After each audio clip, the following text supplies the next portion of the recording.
Good afternoon, ma'am. My name is Flourish Ajibadu. I am for Ifla Africa 2013 Symposium. I'd like to ask you a few questions, but before I go on, I would like you to introduce yourself, ma'am. Sure. My name is Antonia Raymond. I'm from South Africa, and I'm the president of the Institute for Landscape Architecture in South Africa. Wow, that's quite interesting. It is. It's very challenging. I would like you to tell us a little about landscape architecture. Well, landscape architecture to me is very much like what Catherine D says in a book, Form and Fabric in Landscape Architecture. She says it is a spatial organization of landscape elements for human needs and enhance the environment. And that to me is the core of landscape architecture. Okay, but can you tell us how landscape architecture affects the economy and global warming generally? Yes, I think that landscape architecture affects the economy in a very indirect way, which is it's a problem because people don't see the immediate value of landscape architecture, and you constantly have to teach them. But for instance, if you work in a nice environment, your productivity increases, and people they take ownership of the environment, they look after it. But if you're working in a terrible environment or not designed, people don't look after it. They don't want to go out there, and the productivity just goes down. So it's bad for economy. Wow. So yes, indirectly it plays a very important role.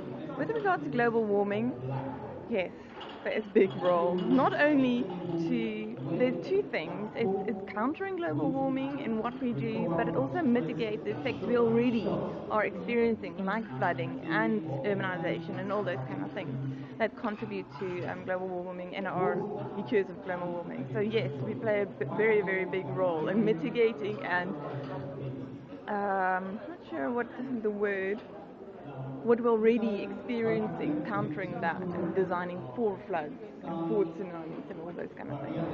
So tell us, where do you see Africa generally? Because we know we're a bit backward in landscape architecture here in Africa.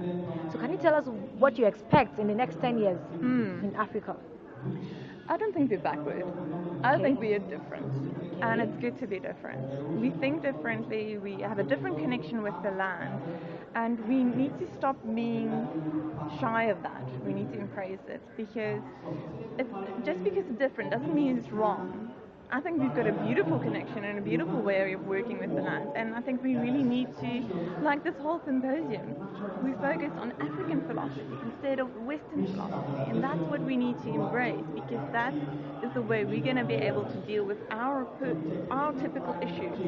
We can't use Western philosophies because we are not dealing with European issues. We're dealing with African issues, and we need to deal it with our own African philosophy. Tell us, what do you think about this program generally, Ifla and SLAN? What do you think about the program put together? It has been fantastic. The speakers and just the knowledge they've shared with us, and the amount of students that are attending. It's fantastic to see all the students attending the symposium. And then just how important, what has come through for me is how important public participation is. You have to go to the people and you have to involve the people because otherwise your design will never be successful. And isn't that the aim of landscape architecture? Yeah, of course, that's the aim of landscaping. Can you just tell us your experience in landscaping? My experience in landscape architecture, I've been in South Africa. No, I'm asking in South Africa. Yeah, in South Africa. In South Africa, it's not easy. It's also a young profession. The program in Pretoria is about 40 years old, and that's young. Yeah, and I'm sure you are actually proud of your students that Yes, won. we yeah, are, second and third. Yes, no, we are. I studied at a UCT at the University of Cape Town, and that program is only 12 years old. So there's a lot of explaining that you constantly have to do to your clients and to the other consultants about what you do. Design and engineering is different from design and planning and architecture. So you constantly have to explain to them how you should be involved and what you should be doing. And they don't always appreciate it. Sometimes you work with fantastic people, but sometimes you work with a bit of stubborn people, and then it takes a lot of energy. Wow. I'm really delighted to have you here in Africa. Yes. Not just in Africa, in Nigeria. Yes.